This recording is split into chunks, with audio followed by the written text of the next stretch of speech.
Pangpon, magdiwang tayo sa ating debosyon. Purihin ang Panginoon. Viva pong Jesus Nazareno, awit at papuri, alay namin sa'yo. Dinggin ng dalangin at pagsamo ng bayan mo. Viva pong Jesus Nazareno.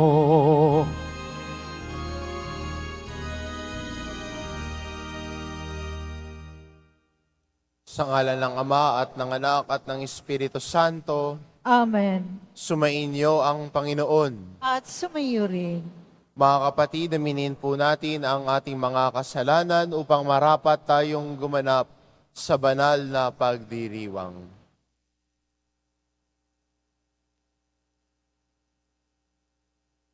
Inaamin ko Sa makapangyarihang Diyos at sa inyo mga kapatid, na lubha akong nagkasala sa isip, sa salita at sa gawa at sa aking pagkukulang. Kaya isinasamo ko sa mahal na Berheng Maria, sa lahat ng mga anghel at mga banal, at sa inyo mga kapatid, na ako'y ipanalangin sa Panginoong ating Diyos. kaawaan tayo ng makapangyarihan Diyos, patawarin tayo sa ating mga kasalanan, at patnubayan tayo sa buhay na walang hanggan. Amen. Panginoon, kaawaan mo kami. Panginoon, kaawaan mo kami. Kristo, kaawaan mo kami. Kristo, kaawaan mo kami. Panginoon, kaawaan mo kami. Panginoon, kaawaan mo kami. Manalangin tayo. Ama naming makapangyarihan, ikaw ang Diyos ng aming mga ninuno, niloob mong sina San Joaquin at Santa Ana ay maging magulang ng mahal na Birheng Ina na nagkatawang taong anak mo. Bilang tugon sa dalangin ng mag-asawang banal, mapakinabangan nawa sa pangako mo ang iyong sambayanan sa pamamagitan ni Hesukristo kasama ng Espiritu Santo, magpa sa walang hanggan. Amen. Magsiupo po ang lahat.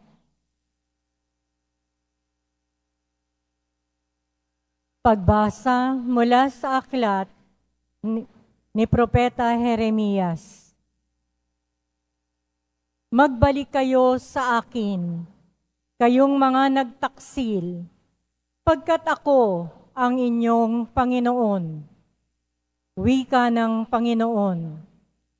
Kukuha ako sa inyo ng isa sa bawat bayan at dalawa sa bawat angkan, at ibabalik ko kayo sa bundok ng Siyon.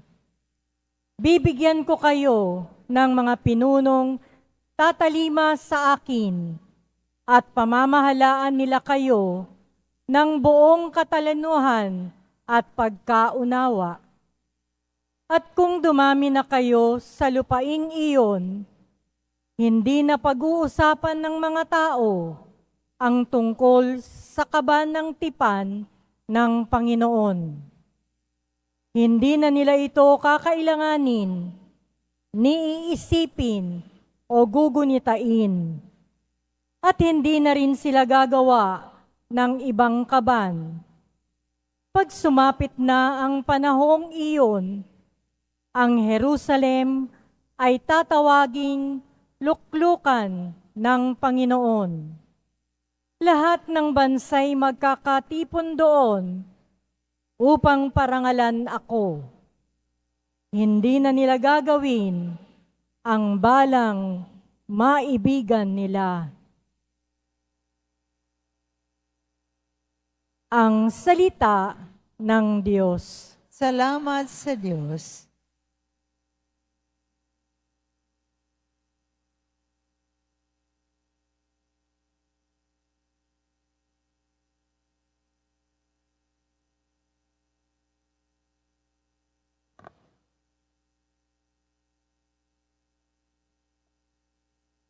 Umapatnubay na Diyos ay pastol na kumukupkup. Pumapatnubay na Diyos ay pastol na kumukupkop. Mga bansa, pakinggan ninyo ang sabi ng poon at ipahayag ninyo sa malalayong lupain. Pinapangalat ko ang mga anak ni Israel, ngunit sila'y muli kong titipunin at aalagaan. Gaya ng pagbabantay ng isang pastol sa kanyang mga tupa. Pumapatnubay na Diyos ay pastol na kumukupkop. Sapagkat tinubos ng poon si Jacob at pinalaya sa kapangyarihan ng kaaway, na lubhang makapangyarihan at malakas. Aakyat silang nagsisigawan sa tuwa patungo sa bundok ng Siyon, tigib ng kaligayahan dahil sa mga pagpapala ng poon. Pumapatnubay na Diyos ay pastol na kumukupkop. Kung magkagayon, sasayaw sa katuwaan ang mga dalaga. Makikigalak pati mga binata at matatanda. Ang kanilang dalamhati ay magiging tuwa. Papalitan ko ng kagalakan ang kanilang kalungkutan. Pumapatnubay na Diyos ay pastol na kumukupkop. Magsitayo na po ang lahat.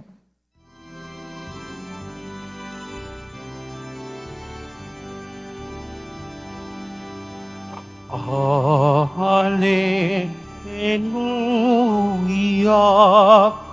Hallelujah, Hallelujah, Hallelujah.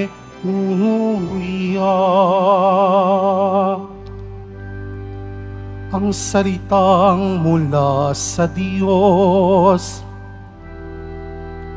kapag isinasa loob, ay mamumunga ng lubos.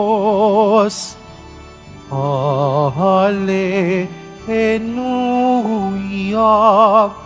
Hallelujah, Hallelujah, Hallelujah.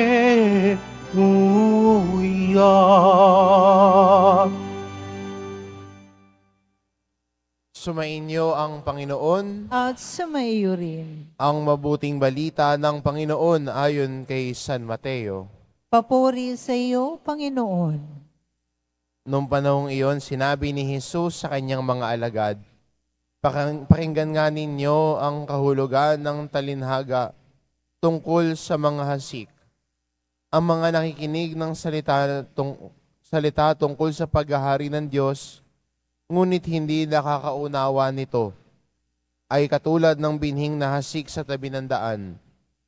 Dumating ang masama at inagaw ang nahasik sa kanilang puso. Inilalarawan ang binhing nahasik sa kabotohan, ang nakikinig ng salita at masayang tumanggap nito agad. Ngunit hindi ito tumimo sa puso nila, kaya't hindi sila nanatili. Pagdating ng mga kapigatian at pag-uusig dahil sa salita, agad silang nanlalamig. Inilalarawan naman ng nahasik sa dawang ang nakikinig ng salita, ngunit naging abala sa bagay ukol sa mundong ito at naging maibigin sa mga kayamanan, ano pat ang salita'y nawalan na ng puwang sa kanilang puso, kaya't hindi makapamunga. At inilalarawan ng nahasik sa matabang lupa ang mga nakikinig ng salita at nakauunawa nito. Sila'y namumunga, may tag-iisang daan, may tig-60 at may tig-30. Ang mabuting balita ng Panginoon. Pinupuri ka namin, Panginoong Heso Kristo. Magsiupo po ang lahat.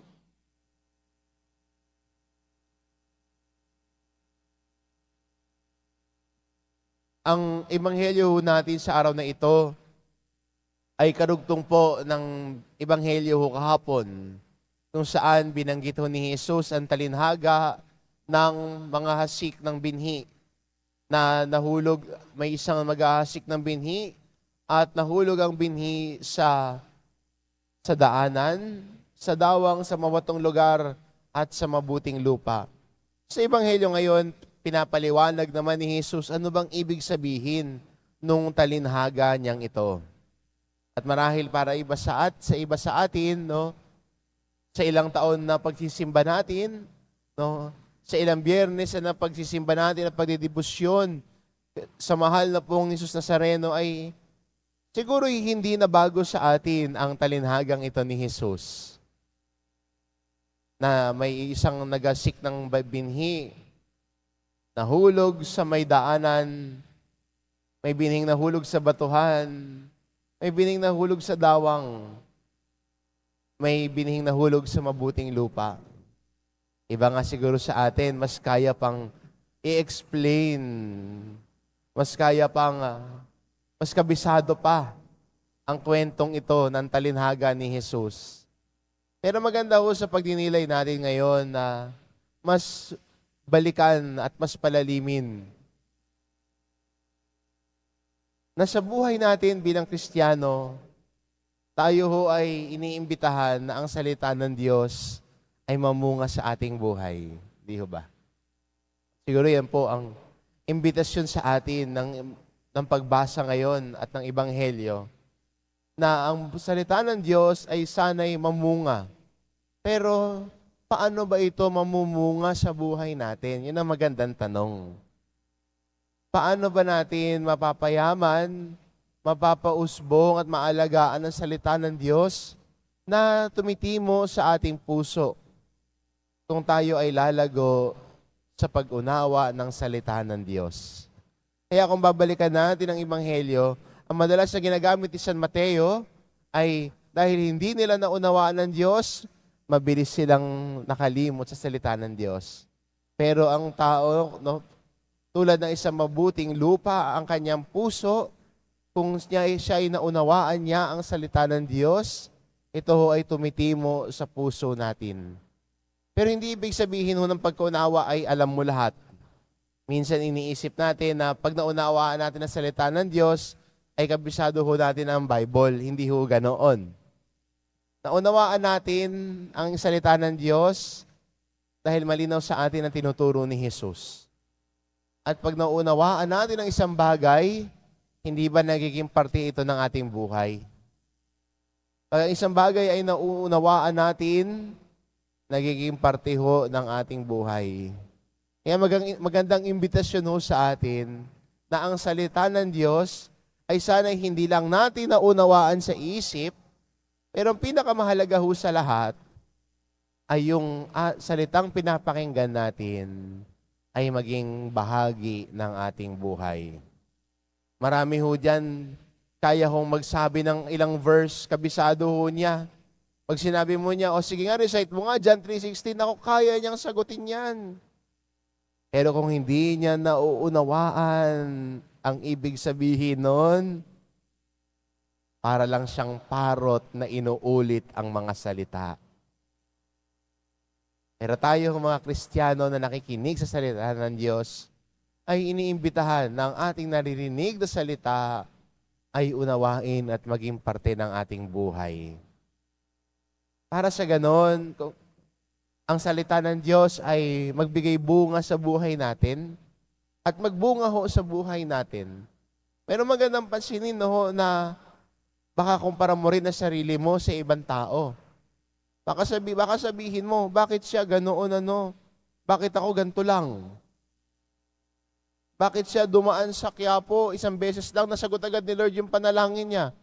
Ako 5 biyernes na ako dito, hindi pa rin ako sinasagot ni Lord. Magandang tignan sa ating ebanghelyo, ang bunga ay hindi pare-pareho.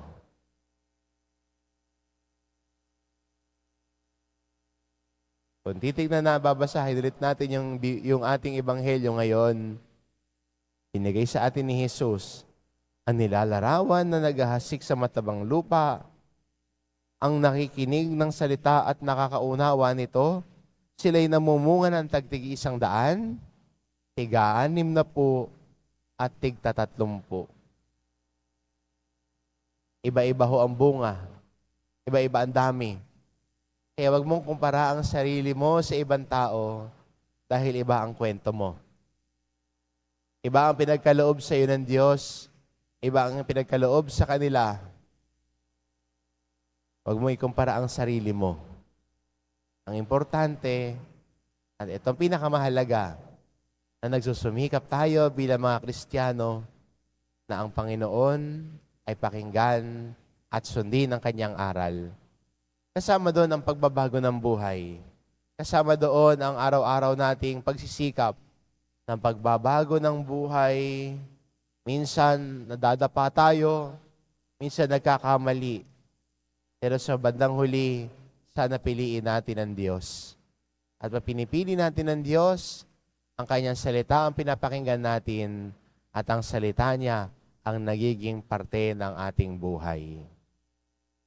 At kung ang salita ng Diyos ang parte ng ating buhay, ibig sabihin, ang salita ng Diyos ay sinasabuhay natin. Kaya magandang imbitasyon po sa atin ito at magandang hamon din ho sa atin na sa ating paglago sa salita ng Diyos, sa ating paglago, sa ating pagmamahal sa Diyos at kay Jesus, ang kanyang salita sana ay lagi nating pakinggan. At hayaan din natin ang salita ng Diyos ang humubog sa ating puso at isipan nang sa gayon ang kanyang mabuting balita ay magbunga sa ating buhay. Tig-100, tig-60, tig-30. Amen.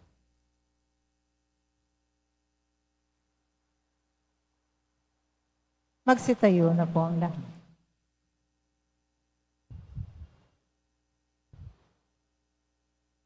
Minamahal ko mga kapatid, kasama ni San Joaquin at Santa Ana, magtiwala tayo sa Panginoon na nakakaalam ng mga pangangailangan ng ating pamilya at ng pamayanan ng simbahan.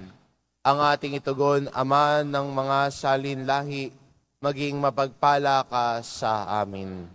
Ama ng mga salinlahi, maging mapagpala ka sa amin. Ang simbahan naway patuloy na magtanggol sa kabanalan ng kasal at ang kahalagahan ng buhay ng pamilya. Manalangin tayo. Ama ng mga salinlahi, maging mapagpala ka sa amin. Ang mga magulang naway maitanim sa isip at puso ng kanilang mga anak ang mga aral sa pagmamahalan at kabanalan. Manalangin tayo. Ama ng salinlahi, maging mapagpala ka sa amin. Ang mga anak naway laging magmahal at gumalang sa kanilang mga magulang at mga ninuno. Manalangin tayo. Ama ng mga salinlahi, maging mapagpala ka sa amin. Ang mga mag-asawang nagkakalayo, naway muling matuklasan at pahalagahan ng isa't isa sa diwa ng kapayapaan, pagpapatawad at pagkakasundo. Manalangin tayo. Ama ng mga salinlahi, maging mapagpala ka sa amin. Sa mga yumaong miyembro ng ating pamilya, naway ipagkaloob ng Diyos ang kapayapaan. Manalangin tayo. Ama ng mga salinlahi, maging mapagpala ka sa amin. Panginoong Diyos, basbasan mo ang aming mga tahanan, pagbuklurin mo ang aming mga anak na lalaki at babae sa pag-iisang pamilya ng iyong simbahan. Hinihiling namin ito sa pamamagitan ni Kristo na aming Panginoon. Amen. Magsiupo po ang lahat.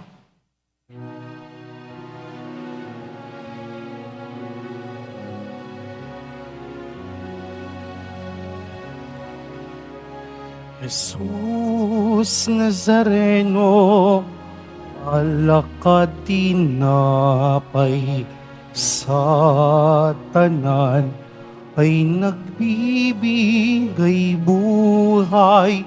Biyayang kaloob mo ay aming inaalay, aming ining pagpapalat, buhay na dalisay.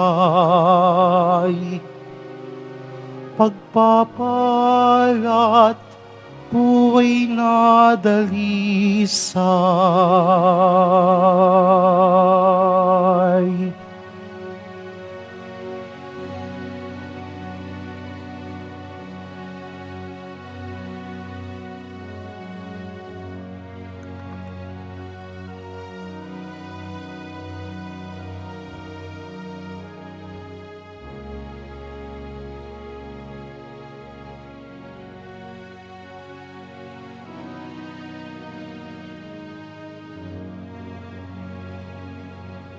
Tumayo na po ang lahat. Manalangin kayo mga kapatid, upang ang paghahain natin ay kalugdan ng Diyos amang makapangyarihan. Tanggapin nawa ng Panginoon itong paghahain sa iyong mga kamay, sa kapurihan niya at karangalan sa ating kapakinabangan at sa buong sambayanan niyang banal. Ama naming lumikha, tanggapin mo ang haing namin ngayon upang ang pagpapala mo kay Abraham at sa kanyang lahi, kami pagindapating makasalo sa pamamagitan ni Hesukristo, kasama ng Espiritu Santo, magpasawalang hanggan. Amen.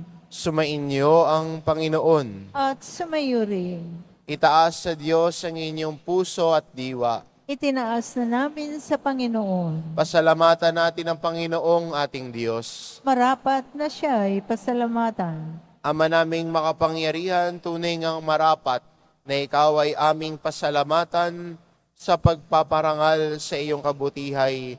Lagi mong pinaalingaw-ngaw sa iyong sambayanan sa pagkakaroon ng mga kaanib na maaasahan at tapat tulad mo sa pananagutan upang magbunga ang punyagi ng iyong anak na sa iyong pag-ibig kami makatulad. Ang mga banal na tao ay tumutulong sa lahat sa pagbibigay halimbawa't pananalangin wagas. Kaya kaisa ng mga anghel na nagsisiawit ng papuri sa iyo nang walang humpay sa kalangitan, kami nagbubunyi sa iyong kadakilaan.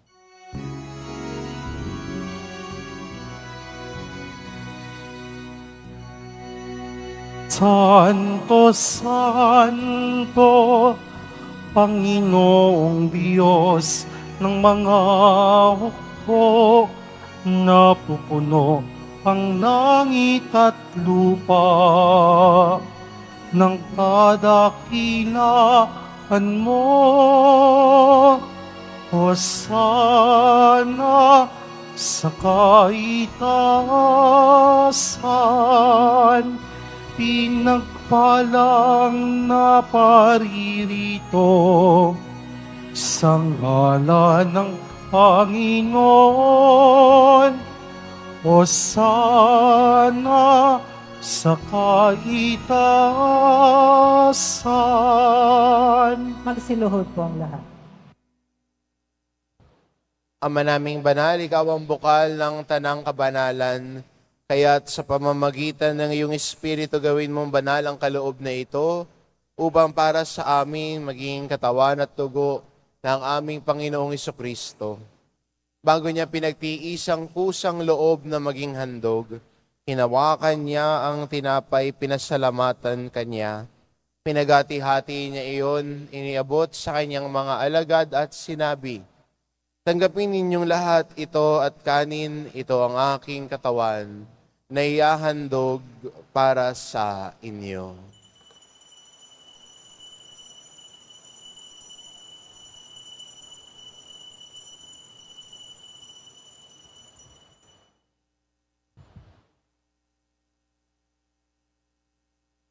Gayun din naman na matapos ang hapunan, hinawakan niya ang kalis. Muli kanyang pinasalamatan.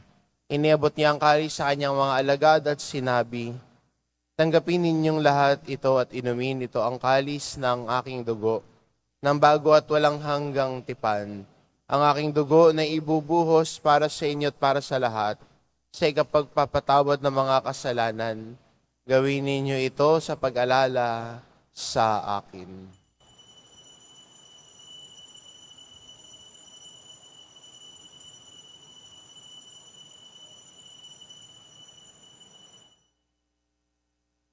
Magsitayo na po ang lahat. Ipagbunyi natin ang misteryo ng pananampalataya. Si Kristo'y namatay, si Kristo'y nabuhay, si Kristo'y babalik sa wakas ng panahon. Ama, ginagawa namin ngayon ang pag-alala sa pagkamatay at muling pagkabuhay ng iyong anak. Kaya't inaalay namin sa iyo ang tinapay na nagbibigay buhay at ang kalis na nagkakaloob ng kaligtasan. Kami nagpapasalamat dahil kami yung minarapat na tumayo sa harap mo para maglingkod sa iyo.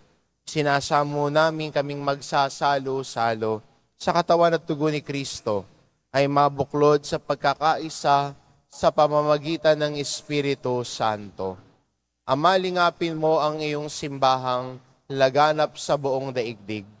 Puspusin mo kami sa pag-ibig kay isa ni Francisco na aming Papa at ni Jose na aming Obispo at ng Tanang Kaparian. Alalahanin mo rin ang mga kapatid naming nahimlay nang may pag-asang sila'y muling mabubuhay, gayon din ang lahat ng mga pumanaw. Kaawaan mo sila at patuloyin sa iyong kaliwanagan. Kaawaan mo at pagindapatin kaming lahat na makasalo sa iyong buhay na walang wakas. Kaisa na mahal na Birheng Maria na ina ng Diyos, ng kabiyak ng puso niyang si San Jose, kaisa na mga apostol at ng lahat ng mga banal na namuhay dito sa daigdig ng kalugod-lugod sa iyo, maipagdiwang nawa namin ang pagpupuri sa ikararangal mo sa pamamagitan ng iyong anak na aming Panginoong Heso Kristo.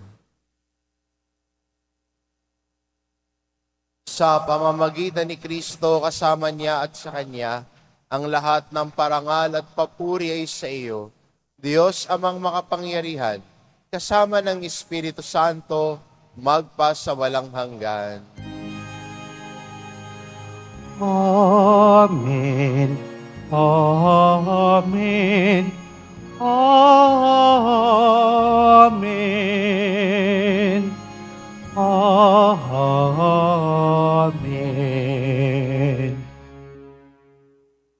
Sa tagubili ng mga nakagagaling na utos at turo ni Jesus na Panginoon natin at Diyos, ipahayag po natin ng lakas loob.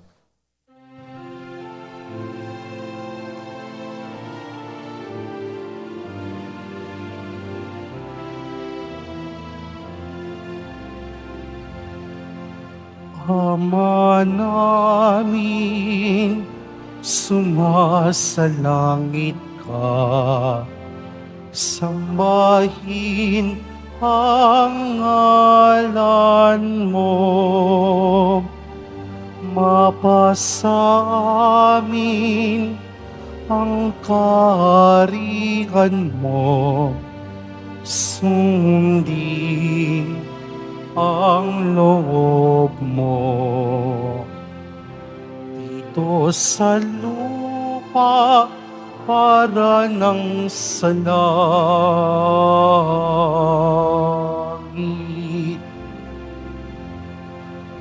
Bigyan mo kami ngayon ng aming kakanin sa araw-araw at patawarin mo kami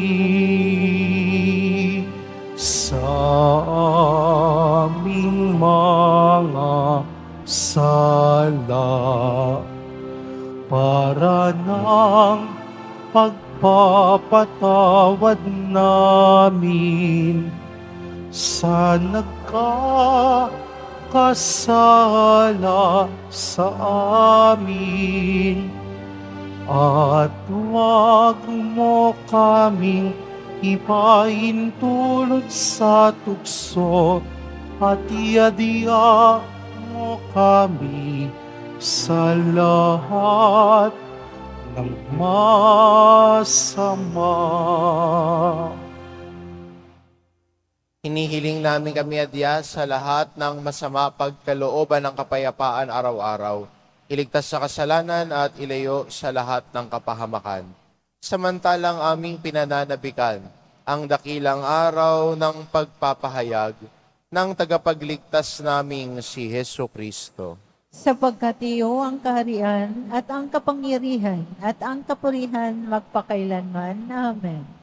Panginoong Hesukristo, sinabi mo sa iyong mga apostol, kapayapaan ang iniiwan ko sa inyo, ang aking kapayapaan ang ibinibigay ko sa inyo. Tunghayan mo ang aming pananampalataya at huwag ang aming pagkakasala. Pagkalooban mo kami ng kapayapaan at pagkakaisa, ayon sa iyong kalooban, kasama ng Espiritu Santo, magpasawalang hanggan.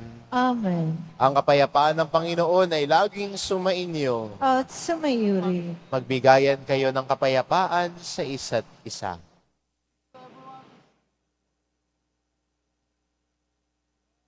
Kordero ng Diyos na nag-aalis ng mga kasalanan ng sanlibutan, maawa ka sa amin. Kordero ng Diyos na nag-aalis ng mga kasalanan ng sanlibutan, maawa ka sa amin. Kordero ng Diyos na nag-aalis ng mga kasalanan ng sanlibutan, ipagkaloob mo sa amin ang kapayapaan. Magsiluhod po ang lahat.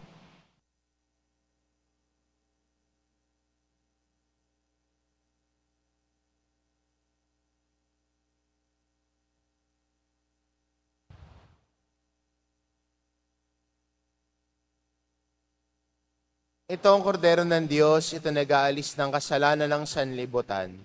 Mapalad ang mga inaanyayahan sa kanyang piging. Panginoon, hindi ako karapat-dapat na magpatuloy sa iyo, ngunit sa isang salita mo lamang ay gagaling na ako.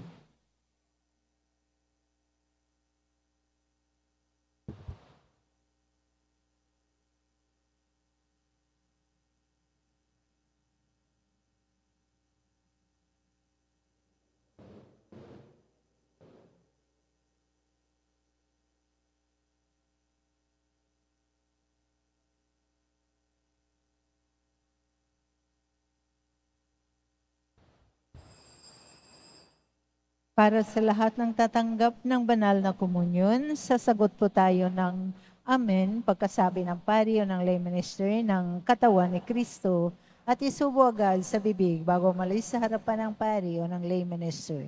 Sumunod po tayo.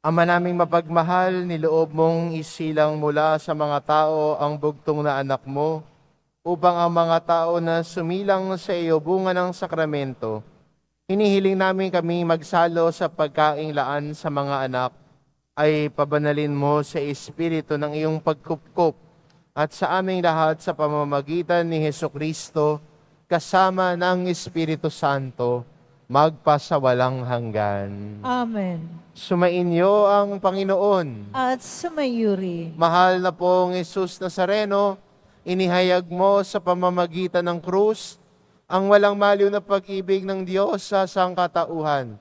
Pakinggan mo ang kahilingan ng iyong angkan na nagsusumamo sa iyo. Makamtanawa nila ang iyong katugunan at tanggapin ang kasagutan na may utang na loob na tinatanaw. Basbasan din po ninyo ang mga may daladala nilang imahen at dasalan.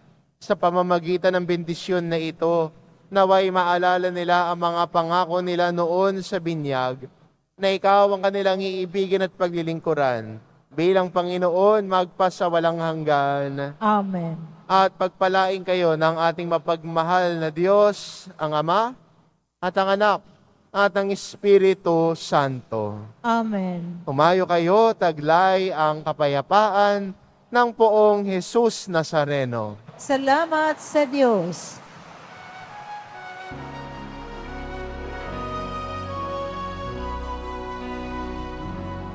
Nuestro Padre Jesus Nazareno, sinasamba ka namin.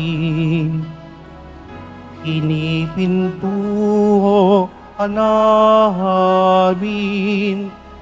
Aral mo ang aming buhay at kaligtasan. Nuestro Padre Jesus Nazareno, iligtas mo kami sa kasalanan. Ang krus mong kinamatayan ay sagisag ng aming kaligtasan. Nuestro Padre Jesus Nazareno, dinarangal ka namin. Nuestro Padre Jesus Nazareno, ninulwalhati ka namin. Nuestro Padre Jesus Nazareno, dinarangal ka namin. Nuestro Padre Jesus Nazareno, inulwalhati ka namin.